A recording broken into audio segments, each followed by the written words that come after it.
va parler du barbu le plus célèbre de l'NBA. James Harden, fraîchement arrivé, enfin ça fait quelques semaines maintenant du côté des Sixers. Il avait commencé la saison du côté de Brooklyn.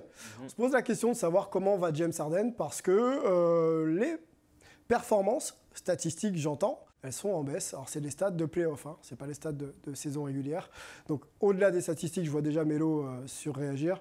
Il y a aussi les impressions. On n'a pas d'image forcément à vous montrer. C'est un joueur que tu suis, James Harden. Sur l'impression, est-ce que tu sens que James Harden est encore, on dirait, à son prime, c'est-à-dire au top de sa carrière? Je dirais que depuis le dernier match, voilà, je pense qu'il a récupéré... Prêche, pasteur, prêche. Qu'il a récupéré son don.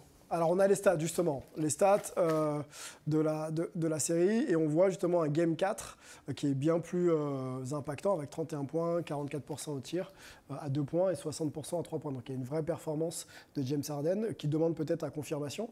Mais restons déjà sur le début de sa série contre le Heat où il y a 17,6, 26% au tir à 2 et 25 à 3 points. Est-ce qu'il ne faut pas s'inquiéter ou est-ce que finalement c'est un peu difficile pour lui dans le système de jeu de Doc Rivers par exemple? Il a une superstar aussi avec lui. Ok, Joel Embiid, qui mange beaucoup de ballons et on doit l'alimenter, le gamin. Okay. Donc il y a aussi un temps d'adaptation, mais après avoir regardé le dernier match, je me dis que ça devrait le faire. Melvin, notre analyste un petit peu sur le jeu, James Harden, ça te parle forcément. Tu l'as vu du côté de Houston, ce joueur formidable attaquant, inarrêtable, incapable d'aller au cercle, comme de prendre des tirs à 3 points, pas forcément intéressé par la défense toujours. Là, tu l'as vu à Brooklyn et on va s'intéresser aux Sixers et sa série contre le Heat. Comment tu trouves James Harden? Est-ce que notre question n'est pas un peu trop polémique? Est-ce que finalement, c'est un joueur qui se règle encore avec un fort joueur à l'intérieur qui doit appréhender? Alors, elle n'est pas polémique, mais par contre, il faut la nuancer. C'est-à-dire que quand on montre les stats d'avant son arrivée à Brooklyn et maintenant aux Sixers, c'était quand il était à Houston où c'était le franchise player, le joueur numéro 1. Donc forcément, il marquait plus de points parce qu'il avait plus de tickets shoot, il avait tout le temps le ballon en main. Quand il arrive à Brooklyn, il se retrouve avec Kevin Durant et James Harden. Donc il se retrouve plus dans un rôle de meneur de jeu, j'ai envie de dire, qui fait jouer l'équipe. Et c'est un peu pareil cette saison avec les Sixers. C'est l'équipe de Joel Embiid. Et du coup, James Harden, c'est plus le second, j'ai envie de dire, le second couteau ou le deuxième scoreur. Après, oui, il est en déclin, je pense, sur l'aspect physique. C'est-à-dire qu'il n'a plus le premier pas qu'il avait avant. Et surtout aussi, je pense qu'il a du mal à enchaîner les performances. Alors, sur ces 2 premiers matchs de la série, sans Joel Embiid, toute la défense de Miami était vraiment concentrée sur lui. Et Miami est une des meilleures défenses de la NBA. Et il n'a pas su justement retrouver le niveau dont on le connaissait quand il était à Houston. Là, on voit que Joel Embiid revient. Du coup, la défense de Miami doit s'occuper de Joel Embiid en priorité. Et du coup, ça ouvre des choses pour James Harden. Et je pense que c'est pour ça qu'il a eu une bonne performance lors du match 4. Maintenant, là où il est en déclin, pour moi, c'est cette régularité. Et donc, ça va être intéressant de voir s'il arrive à enchaîner des bonnes performances ou s'il continue d'être en dents de scie. J'entends ton point sur la notion du physique. C'est vrai qu'il a l'air d'être un peu encore en bon point, en tout cas pas forcément très fit, notre ami James Harden. Angelo, je te relance juste après la déclat de James Harden qui, pour lui, je n'ai rien à prouver.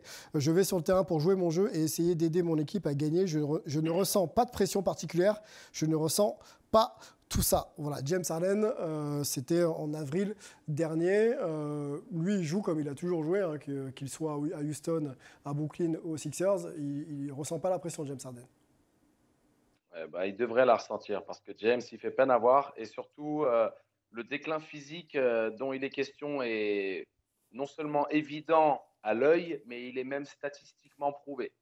C'est-à-dire que j'ai écouté le dernier podcast de J.J. Redick, qui est d'ailleurs un podcast pour tout vrai aficionado du basket et toute personne désireuse de vraiment comprendre les insides et les petits détails qui font ce qu'est la NBA aujourd'hui. J.J. Redick, c'est de l'or en bas. Donc, il y a toutes ces statistiques avancées et toutes ces technologies qui sont établies pour permettre de suivre les performances des joueurs, leur vitesse maximale sur certaines courtes distances, leur cardio sur tout un match. Et on voit que la vitesse de pointe d'Harden dans son prime à l'époque où il était MVP, candidat MVP chaque année, était 3 km plus rapide en moyenne qu'à l'heure actuelle.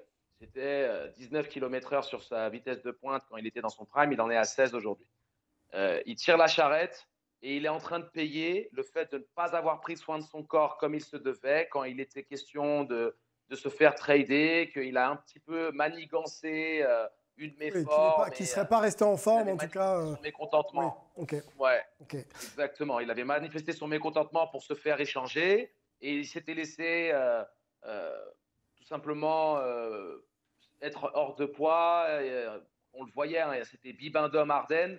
Et maintenant, à son âge, eh bien, il le paye, tout simplement. Il a du mal. Alors, Angelo, dernière déclat. De dire qu'il n'a rien à prouver, de dire qu'il n'a rien à prouver, c'est faux. Il a tout à prouver. Il n'est pas champion. Il n'a jamais vraiment été performant en playoff comme il aurait dû l'être. Et en l'absence d'Embiid, c'est là qu'il aurait dû montrer qui il était.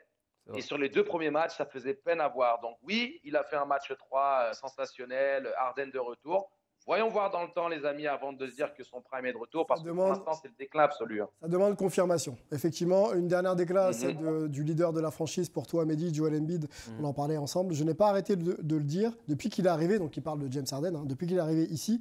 Il doit être plus agressif pour jouer son jeu, mais ce n'est pas mon boulot de lui dire, c'est probablement au coach de lui dire de prendre plus de tirs. Est-ce qu'il n'y a pas une petite pique là envers Doc Rivers? Pour conclure. Il a piqué aussi Ben Simmons. Ok, donc il pique beaucoup de monde finalement. Beaucoup de monde. Joel Embiid. Peut-être un leader un peu difficile finalement, pas facile de jouer avec lui. Sur le plan de leadership et de partager un petit peu les responsabilités à ce niveau-là. Je pense qu'il a encore du travail à faire. Joel Embiid? Ouais. Ok, très bien. On en parlera d'ailleurs de Joel Embiid, ça peut faire quand une même. longue discussion. Hello, quand même. Angelo a pas l'air d'accord, mais on ne va pas relancer le débat, messieurs. Joel Embiid, on en a parlé suffisamment, et puis il est encore qualifié en play-off, donc on pourra peut-être en parler dans un prochain numéro.